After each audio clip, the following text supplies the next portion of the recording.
welcome to a Southern Model Railway in video. I'm just going to chat shit at the camera for a few minutes about what's going on with the layout and probably some other random shit as well. So yeah, look, there's my little 009 layout that I've been working on. If I scooch down here, have a look at the little loco I've been working on. It's just a 3D printed kit from eBay with a Kato chassis.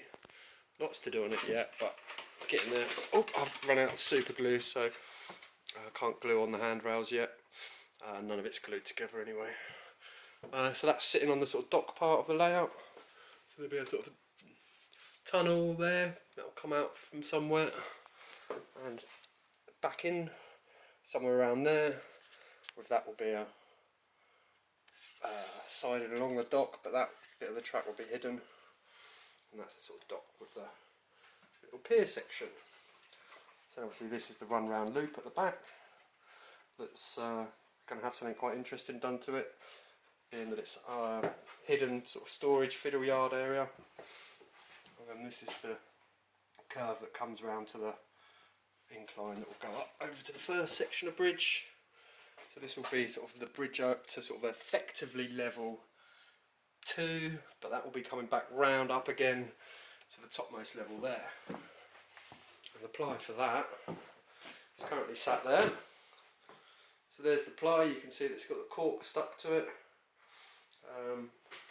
And I'm a real bad procrastinator for cutting out bits of ply.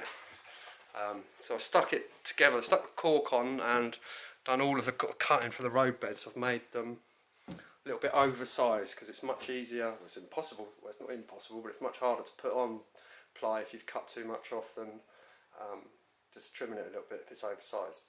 So as you can see, that's the thickness of that.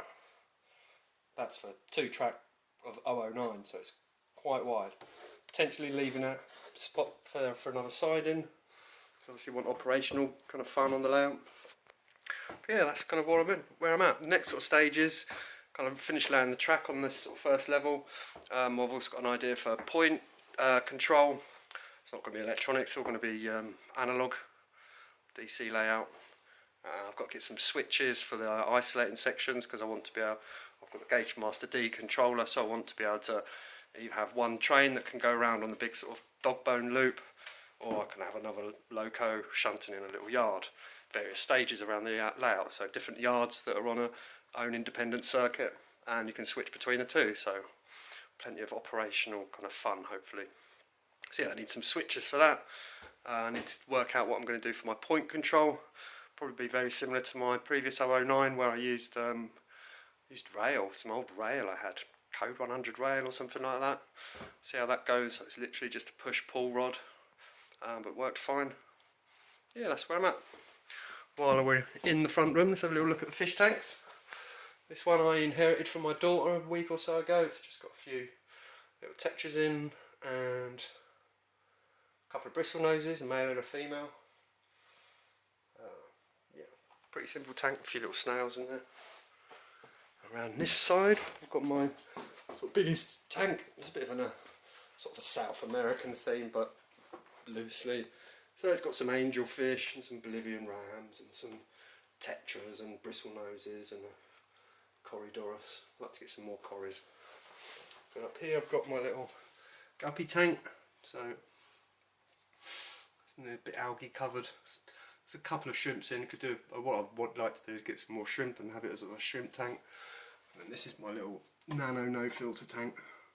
So it's got a lot of algae in it at the moment because I've literally set that up about 2-3 weeks ago. So with no filter, it's going to go through a sort of natural phase of cycling itself. It takes quite a while, much longer than with a filter. There's loads of snails and this is my mono shrimp. All good fun. Yeah. My fish paintings are knocking about. Painting a fish, drawing a fish, and my daughter's got a drawing of fish.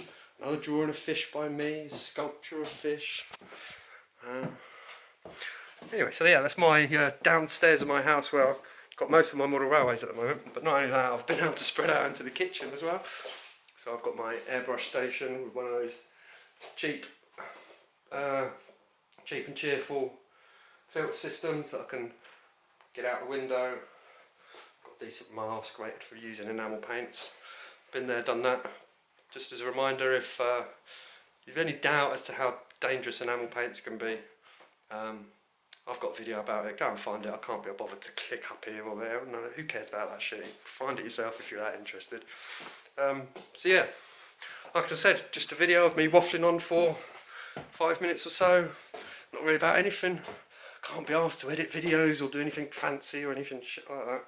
So there's just a bit of an update about my little 009 layout. Lid's in here at the moment. I've probably said that before. It's currently stood up, just staying nice and dry and out of the garage. And that's obviously the bottom part of one of the other sections of Lid. You can see Lid station there. Yeah, there we go, look. It's the platforms. That's one end section.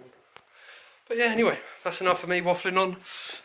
You might have watched all of this video, you might not. I don't really blame you, to be honest, if you clicked on it and thought, what's that twat on about? But anyway, in time-honoured fashion, that's all I've got time for.